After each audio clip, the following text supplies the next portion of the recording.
Thanks for joining us tonight. I'm Justin Betty. It is a busy week for politics in North Dakota and especially in Fargo, where both the state Democratic and Republican parties are holding their party conventions this week. The GOP convention got off to a bit of a contentious start. Discussion and a vote on whether or not to kick out the delegates from District 37, which includes Dickinson.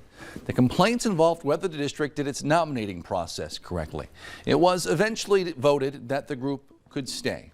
That's good news, according to Dickinson native Representative Kelly Armstrong. Well, I care about three things a whole lot. I care about the Republican Party, the state convention, and District 37 is my old hometown of Dickinson. So it came down on the place of you're punishing the wrong people, no matter who is right or who is wrong. And if you don't seat an entire district full of delegates, you're gonna feed into the narrative that this is not for everybody. Armstrong, as you know, is now running for governor against current Lieutenant Governor Tammy Miller. She skipped the convention. She will not qualify for the party endorsement, but she will obviously be on the June primary ballot for people to decide. Armstrong told us today he plans to name his running mate, the potential Lieutenant Governor, tomorrow. On the Democratic side, State Representative Merrill Pepcorn of Fargo is running for the governor's position.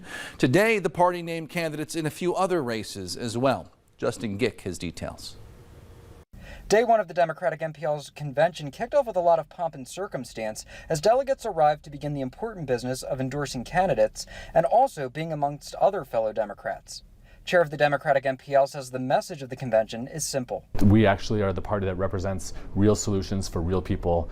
We talked about the history of our party at the national level with Medicare, Medicaid, Social Security. We talked about the history of our party, a nonpartisan league with the state mill, the state grain, the state elevator. The most important part of the convention came when it was time to endorse candidates for multiple statewide positions. The first was state auditor, and it went to Grand Forks attorney Tim Lamb. The Democratic MPL said they knew he was coming to the convention to seek the endorsement. Well, it's humbling and it's an honor to be on the ballot.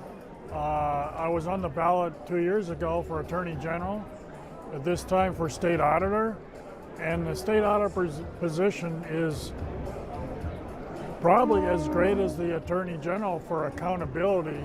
Next on the agenda was to endorse a candidate for Public Service Commissioner. The Democratic MPL said they did not know of anyone seeking this position. However, Tracy L. Wilkie came forward and asked to be the nominee. I thought long and hard, and I called yesterday to ask them if they found a candidate, and they said no. The party did have to table endorsements for Treasurer and Insurance Commissioner as no one came forward to run.